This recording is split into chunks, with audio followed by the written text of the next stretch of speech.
നമ്മുടെ പത്മ അമ്പാടി പ്രണയം കുറച്ചധികം പൂത്തൊലിഞ്ഞ് വരുന്നുണ്ട്. എന്നെ ഇന്ന് പ്രൊമോയിൽ കാട്ടിയ കാര്യങ്ങളിൽ ഇനി ഏറ്റവും അപ്സെറ്റ് ആക്കിയ കാര്യം എന്തെന്ന് വെച്ച് കഴിഞ്ഞാൽ, പൊതുവെ കമൻറ്റുകൾ ഒട്ടും തന്നെ വരാറില്ല, വന്നാൽ തന്നെ അതെന്തെങ്കിലും നെഗറ്റീവായിരിക്കും.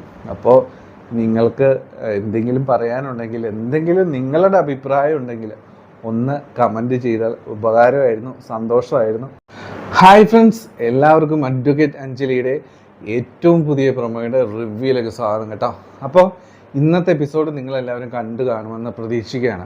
അപ്പോൾ ഇന്നത്തെ എപ്പിസോഡ് കണ്ടപ്പോൾ, അതായത് കഴിഞ്ഞ വീക്കെൻഡ് പ്രൊമോ ഒക്കെ നമ്മൾ കണ്ടിരുന്നു, അതുപോലെ തന്നെ കഴിഞ്ഞ വീക്ക്, അപ്പോൾ ഇന്നത്തെ എപ്പിസോഡ് കണ്ടപ്പോൾ ഞാൻ ഏറ്റവും പ്രധാനമായും ആലോചിച്ചത്, എൻ്റെ മനസ്സിൽ കടന്നു കൂടിയ ഒരു കാര്യം എന്ന് പറയുന്നത്, ഞാൻ ഒരുപാട് ചിന്തിച്ചൊരു കാര്യം എന്ന് പറയുന്നത് ഈ അനുപമയുടെ ചെയ്തികളാണ് കേട്ടോ. ശരിക്കും പറഞ്ഞു കഴിഞ്ഞാൽ ഒരു കൂടപ്പിറപ്പിനോട് ഇത്ര അധികം ദ്രോഹം ചെയ്യാനൊക്കെ പറ്റുമോ എന്ന് നമ്മൾ ആലോചിച്ചു. കാരണം അർജുനെ കല്യാണ മണ്ഡപത്തിലേക്ക് എത്തിക്കാം എന്നുള്ള ഒരു ഉത്തരവാദിത്തം അനുപമയാണ് ഏറ്റെടുത്തിരിക്കുന്നത് രാഘവനുണ്ണിയുടെ കയ്യിൽ നിന്നും. അപ്പോൾ പുള്ളിക്കാരി അതിൽ ഏകദേശം വിജയിക്കും എന്ന് ഇന്നത്തെ എപ്പിസോഡ് കണ്ടപ്പോൾ തന്നെ നിങ്ങൾക്ക് ഉറപ്പായിരിക്കുമല്ലോ. അതായത് അഭിയും അനുപമയും തമ്മിലുള്ള പ്രശ്നങ്ങൾ, അതിനെ മുൻനിർത്തി ഒരു വലിയ കളി കളിച്ച്, അപ്പോൾ നാളെ അമ്പലത്തിലൊന്ന് വരണം, അർജുൻ കൂടെ വരണം എന്നൊക്കെ പറഞ്ഞ് നൈസായിട്ട് പാവം അർജുനെ ആ ചതിയിൽ ഈ അനുപമ പെടുത്തി കേട്ടോ. എന്തിനാണ് അഞ്ജലിയോട് ഇത്ര അധികം ക്രൂരത ഈ അനുപമ ചെയ്യുന്നത് എന്ന് നമ്മൾ ആലോചിച്ചു പോവുകയാണ്. അതായത് പണത്തിനും സ്വത്തിനും സ്റ്റാറ്റസിനും വേണ്ടി രക്തബന്ധം മറക്കുന്ന നിലപാടുകളാണ് ശരിക്കും പറഞ്ഞാൽ അനുപമ സ്വീകരിക്കുന്നതെന്ന് നമുക്ക് മനസ്സിലാക്കാൻ പറ്റുന്നുണ്ട്. എന്താണെങ്കിലും ഇന്നത്തെ എപ്പിസോഡ് നിങ്ങൾ കണ്ടു കാണുമെന്ന് പ്രതീക്ഷിക്കുകയാണ്.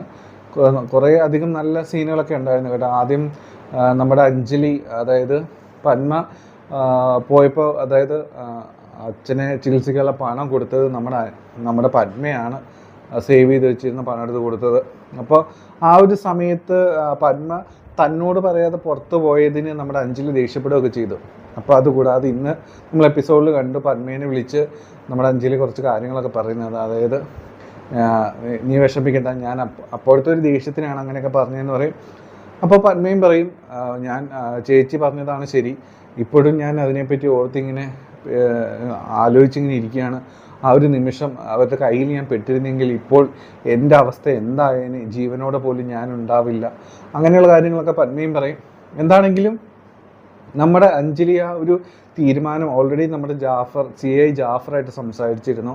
അതായത് പത്മയെ ഇവിടുന്ന് മാറ്റിയേ പറ്റത്തുള്ളൂ അല്ലേ, ഇല്ലെങ്കിൽ ഉറപ്പായിട്ടും ഈ കുറുപ്പിൻ്റെയും അതുപോലെ തന്നെ കാർത്തിക്കിൻ്റെയും കൂട്ടുകാർ ഗുണ്ടകളെ കൂടി എങ്ങനെയെങ്കിലും പത്മയെ കണ്ടുപിടിച്ച് കൊന്നുകളയാനുള്ള തീരുമാനത്തിലാണ് ഉള്ളത്. അപ്പോൾ അവർ ഉറപ്പായിട്ടും അഞ്ജലിയുടെ വീട് തേടി എത്തും, പൊക്കും എന്നുള്ള കാര്യം ഉറപ്പാണ്. അപ്പോൾ ജാഫർ ഒരു ഐഡിയ പറഞ്ഞു കൊടുത്തിട്ടുണ്ട്, തമിഴ്നാട്ടിലേക്ക് ഒരു മഠത്തിലേക്ക് നൈസായിട്ട് മാറ്റാമെന്നൊക്കെ തീരുമാനിച്ചിട്ടുണ്ട്. അപ്പോൾ ഇന്ന് അഞ്ജലി നമ്മുടെ പത്മയുടെ ആ കാര്യമൊക്കെ പറയും, അപ്പോൾ നിന്നെ ഇവിടുന്ന് മാറ്റണം എന്നൊക്കെ പറയും. ഇത്ര ദൂരം ആണല്ലോ എന്നൊക്കെ പത്മ പറയുമ്പോൾ അതൊന്നും കുഴപ്പമില്ല, അപ്പം നിൻ്റെ സുരക്ഷയാണ് നോക്കേണ്ടതെന്നൊക്കെ പറയും. അങ്ങനെ സംഭവങ്ങളൊക്കെ ഉണ്ടാവും. അതുപോലെ തന്നെ ഇന്ന് വേറെ കുറച്ച് സീനുകൾ എന്ന് പറയുന്നത്, കുറുപ്പും രാഘവനുണ്ണിയും തമ്മിൽ അർജുൻ കാവ്യ വിവാഹത്തിനെ പറ്റിയൊക്കെ സംസാരിക്കുന്നുണ്ട്. കുറുപ്പ് വളരെയധികം ടെൻഷനിലാണുള്ളത്. കാരണം ഒരിക്കൽ കല്യാണം ഉറപ്പിക്കാനായിട്ട് ചെന്നപ്പോൾ അർജുൻ്റെ ഭാഗത്തു നിന്നുണ്ടായ ആ തിരിച്ചടികളും അന്ന് അർജുൻ ബിഹേവ് ചെയ്ത കാര്യങ്ങളൊക്കെ ഇങ്ങനെ മനസ്സിൽ കിടന്ന് ഇങ്ങനെ കുഴഞ്ഞു മറിയുകയാണ് കുറുപ്പിൻ്റെ. അപ്പോൾ കല്യാണ മണ്ഡപത്തിലെത്തിയാൽ അഥവാ എങ്ങനെയെങ്കിലും അനുപമ എത്തിച്ചാലും ഈ കല്യാണം നടക്കുമോ, താൻ നാണം കെടുവോ? ഒരിക്കലും കാർത്തിക്കിൻ്റെ ഫേക്ക് ആയിട്ടുള്ള ഒരു വിവാഹം നടത്താൻ നോക്കിയത് പൊളിഞ്ഞതാണ്. അന്ന് അഞ്ജലിയാണ് ഇടപെട്ട് പൊളിച്ചു കളഞ്ഞത്. അപ്പോൾ ഇങ്ങനെയുള്ള കുറച്ച് ടോക്കുകളൊക്കെ രാഘവനുണ്ണിയും കുറുപ്പും തമ്മിലൊക്കെ ഉണ്ടാവുന്നുണ്ട്. അപ്പോൾ ഒരു കാര്യം അതിൽ നിന്ന് വളരെ വ്യക്തമാണ്, അതായത് കുറുപ്പിൻ്റെ ഒരു ബോഡി ലാംഗ്വേജിൽ നിന്നും വളരെ വ്യക്തമായ ഒരു കാര്യം എന്തെന്ന് വെച്ച് കഴിഞ്ഞാൽ, കുറുപ്പ് അത് വളരെ വ്യക്തമായിട്ട് രാഘവനുണ്ണിയോട് പറയുന്നുണ്ട്. അതായത് ഈ രാഘവനുണ്ണിയും കുറുപ്പും തമ്മിലുള്ള ഒരു ബന്ധം എന്ന് പറയുന്ന ഒരു കുടുംബ സുഹൃത്തുക്കളാണ്. അത്ര അധികം ഒരു ഡീപ്പായിട്ടുള്ള ബന്ധമാണ്. പക്ഷേ ഈ കല്യാണത്തിൽ നിന്നും അർജുൻ എങ്ങാനും പിന്മാറി ഈ വിവാഹം നടക്കാതെ ഇരുന്നു കഴിഞ്ഞാൽ പിന്നെ ഈ കാണുന്ന കുറുപ്പൊന്നും ആയിരിക്കില്ല, ഈ ബന്ധങ്ങളെല്ലാം അവിടെ വെച്ച് നിൽക്കും. അതായത് അർജുനെ കൊന്നുവരെ കളയാൻ രീതിയിൽ ഗുണ്ടകളെ ഏർപ്പാടാക്കി നിർത്തിയിരിക്കുകയാണ് എന്നാണ് കുറിപ്പ് പറയുന്നത്. ഇത് കേൾക്കുമ്പോൾ രാഘവനുണ്ണിക്ക് പോലും സ്വന്തം കോൺഫിഡൻസ് ശരിക്കും തന്നെ നഷ്ടമായിരിക്കുകയാണ് എന്ന് പറയാം. കാരണം അത്രയധികം കുറിപ്പ് ടെൻഷൻ അടിച്ചിരിക്കുകയാണ്, അതിനുള്ള ഏർപ്പാടുകളൊക്കെ ചെയ്തു വെച്ചിരിക്കുകയാണ് കേട്ടോ. കല്യാണം നടന്നില്ലെങ്കിൽ എന്തെങ്കിലുമൊക്കെ നടക്കും, അതാണ് അവസ്ഥ എന്ന് പറയുന്നത് കേട്ടോ. അപ്പോൾ കുറിപ്പ് ഇത് പറയുമ്പോൾ രാഘവനുണ്ണി ആശ്വസിപ്പിക്കും, താൻ ധൈര്യമായിട്ട് ഇരിക്കുക, എല്ലാം നടക്കും, അർജുനെ കൊണ്ടുവരാം എന്ന് ഏറ്റിരിക്കുന്നത് അനുപമയാണ്, അപ്പോൾ എന്തായാലും കാര്യങ്ങളൊക്കെ നടക്കും. അപ്പോൾ കുറിപ്പ് പറയുന്നുണ്ട്, ഇത് അർജുൻ ഇവിടെ എത്തിക്കഴിഞ്ഞാൽ ബാക്കി കാര്യങ്ങളൊക്കെ കാർത്തിക്കും കൂട്ടുകാരൊക്കെ നോക്കിക്കോളും. എന്താണെങ്കിലും ഇങ്ങനെ പല പ്ലാനുകളും നടക്കുന്നു. അതിനിടയിൽ നമ്മുടെ പത്മ അമ്പാടി പ്രണയം കുറച്ചധികം പൂത്തൊലിഞ്ഞ് വരുന്നുണ്ട് കേട്ടോ. അപ്പോൾ അതിൻ്റെ ഡീറ്റെയിൽസിലേക്ക് ഞാൻ കിടക്കുന്നില്ല. അപ്പോൾ അങ്ങനെ ഒരു സംഭവം അതിനിടയിലൊക്കെ നടക്കുന്നുണ്ട് കേട്ടോ. എന്താണെങ്കിലും ഇന്ന് വന്ന പ്രൊമോയുടെ റിവ്യൂയിലേക്ക് നമുക്ക് പോകാം കേട്ടോ. അപ്പോൾ ഇന്ന് വന്ന പ്രൊമോയെ പറ്റി പറയുകയാണെങ്കിൽ കുറച്ച് ടെൻഷൻ തോന്നുന്ന സംഭവങ്ങളൊക്കെ ഉണ്ട് കേട്ടോ, പറയാതിരിക്കാൻ പറ്റത്തില്ല. നല്ല രീതിയിൽ എന്നെ ഇന്ന് പ്രൊമോയിൽ കാട്ടിയ കാര്യങ്ങളിൽ ഇനി ഏറ്റവും അപ്സെറ്റാക്കിയ കാര്യം എന്തെന്ന് വെച്ച് കഴിഞ്ഞാൽ, അതായത് പ്രൊമോയിൽ ആദ്യം കാട്ടിയ സീന് എന്ന് പറയുന്നത് അനുപമ അർജുന അമ്പലത്തിൽ എത്തിക്കും എന്നുള്ള കാര്യം ഉറപ്പായിട്ടുണ്ട്. അപ്പോൾ അർജുനോട് പറയുന്നുണ്ട്, ഈ ഒരു ഡ്രസ്സിലാണ് നീ ഇത് അമ്പലത്തിലേക്ക് വരുന്നതെന്ന് പറഞ്ഞിട്ട് ജീൻസൊക്കെ ഇട്ട് ഇറങ്ങി വരുന്ന നമ്മുടെ അർജുനെ തിരിച്ചു വിട്ട് ഡ്രസ്സ് മാറ്റിക്കുന്നുണ്ട് കേട്ടോ. അപ്പോൾ ആ ഒരു സംഭവം നടക്കുന്നവിടെ. അപ്പോൾ ഇതിനിടയിൽ ഗോവിന്ദനുണ്ടിക്ക് ഏകദേശമൊക്കെ എന്തോ ഒരു ചതി നടക്കാൻ പോകുന്നുണ്ടെന്നൊക്കെ ഏകദേശം മനസ്സിലായിട്ടുണ്ട് കേട്ടോ. കാരണം ഇങ്ങനെ അനുപമ ബിഹേവ് ചെയ്യുന്നു, അർജുനും കൊണ്ട് പോകുന്നു, എന്തെങ്കിലുമൊക്കെ ഒരു ചതി ഇതിന് പിന്നിലുണ്ടെന്ന് ഗോവിന്ദനുണ്ണി ഭാര്യയോട് പറയുന്ന ഒരു സീന് നമുക്ക് പ്രൊമോയിൽ കാണാം. അപ്പോൾ ഇതാണ് ആദ്യം കാട്ടിയ ഒരു സംഭവം. അപ്പോൾ അമ്പലത്തിലേക്ക് അർജുൻ എത്തും എന്നുള്ള കാര്യം 100% ഉറപ്പായിട്ടുണ്ട് കേട്ടോ. അപ്പോൾ അങ്ങനെ ഒരു സംഭവം നടക്കുന്നു. പിന്നെ ഒരു രണ്ടാമത് കാട്ടിയ സീനാണ് എന്നെ വല്ലാതെ ഒരു മനസ്സിനെ അപ്സെറ്റ് ആക്കിയത് കേട്ടോ. കാരണം എന്താണെന്ന് വെച്ച് കഴിഞ്ഞാൽ, അപ്പോൾ ഈ നമ്മുടെ അഞ്ജലിയും പന്മയും കൂടെ അവിടെ അമ്പലത്തിലെല്ലാം പോയതായിരിക്കാം.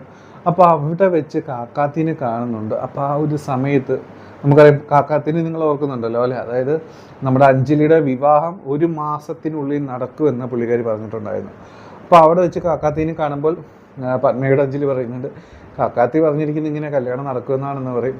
അപ്പോൾ ഒരു തവണയും കൂടി കാക്കാത്തി ഒരു കാര്യം റിപ്പീറ്റ് ചെയ്യുന്നുണ്ട്. അതായത് 2 കാര്യങ്ങളാണ് നടക്കാൻ പോകുന്നത്, ഒന്നൊരു മരണവും ഒന്നൊരു തിരുമണവുമാണെന്ന് പറയും. അതായത് ഒരു കല്യാണവും ഒരു മരണവും നടക്കും എന്ന് പറയണം ഒരാഴ്ചക്കുള്ളിൽ എന്ന രീതിയിൽ. ശരിക്കും പറഞ്ഞു കഴിഞ്ഞാൽ അത് എനിക്ക് വല്ലാത്ത ഷോക്കഡായിപ്പോയി. അപ്പോൾ ഈ മരണം എന്ന് പറയുന്നത്, ഒരു മരണം നടക്കുമെന്ന് പറയുമ്പോൾ തന്നെ പത്മ ആകെ ഷോക്കഡായി പോകും. കാരണം പത്മയെ കൊല്ലാൻ വേണ്ടിയിട്ട് കാർത്തിക്കിൻ്റെയും കുറുപ്പിൻ്റെയും ഗുണ്ടകളൊക്കെ അങ്ങനെ കറങ്ങി നടക്കുകയാണെന്നുള്ളൊരു കാര്യം അറിയാം. അത് കേൾക്കുമ്പോഴത്തേനും ശരിക്കും ഷോക്കഡായി പോകും കേട്ടോ പത്മ. അപ്പോൾ ഇത് കേട്ടപ്പോൾ എനിക്കും ഒരു മനസ്സിലൊരു ബുദ്ധിമുട്ട് തോന്നി. കാരണം എന്താണെന്ന് വെച്ച് കഴിഞ്ഞാൽ, കല്യാണം എന്താണെങ്കിലും അർജുൻ അഞ്ജലി നടക്കും എന്നൊരു പ്രതീക്ഷ നമുക്കുണ്ട്.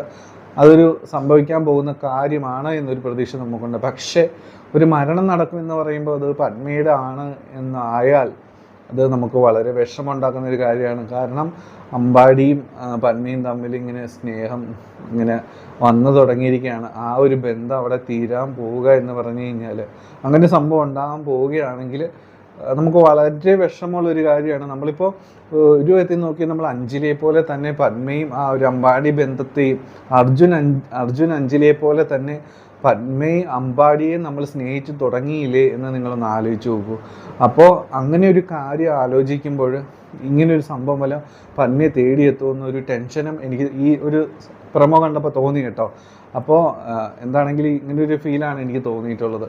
എന്താണെങ്കിലും നാളത്തെ എപ്പിസോഡിന് വേണ്ടിയിട്ട് നിങ്ങൾ കാത്തിരിക്കുക. നിങ്ങളുടെ അഭിപ്രായങ്ങൾ ഉറപ്പായിട്ടും കമൻറ്റ് ചെയ്യണം കേട്ടോ. പൊതുവേ കമൻറ്റുകൾ ഒട്ടും തന്നെ വരാറില്ല, വന്നാൽ തന്നെ അതെന്തെങ്കിലും നെഗറ്റീവായിരിക്കും. അപ്പോൾ നിങ്ങൾക്ക് എന്തെങ്കിലും പറയാനുണ്ടെങ്കിൽ, എന്തെങ്കിലും നിങ്ങളുടെ അഭിപ്രായം ഉണ്ടെങ്കിൽ ഒന്ന് കമൻറ്റ് ചെയ്താൽ ഉപകാരമായിരുന്നു, സന്തോഷമായിരുന്നു. അപ്പോൾ ആദ്യമായിട്ട് നമ്മുടെ ചാനൽ കാണുന്നവർ ഒന്ന് സബ്സ്ക്രൈബ് ചെയ്ത് സപ്പോർട്ട് ചെയ്യണമെന്ന് റിക്വസ്റ്റ് ചെയ്യാണ്. അപ്പോൾ എല്ലാവർക്കും നല്ലൊരു ശുഭരാത്രി. Take care. Bye bye.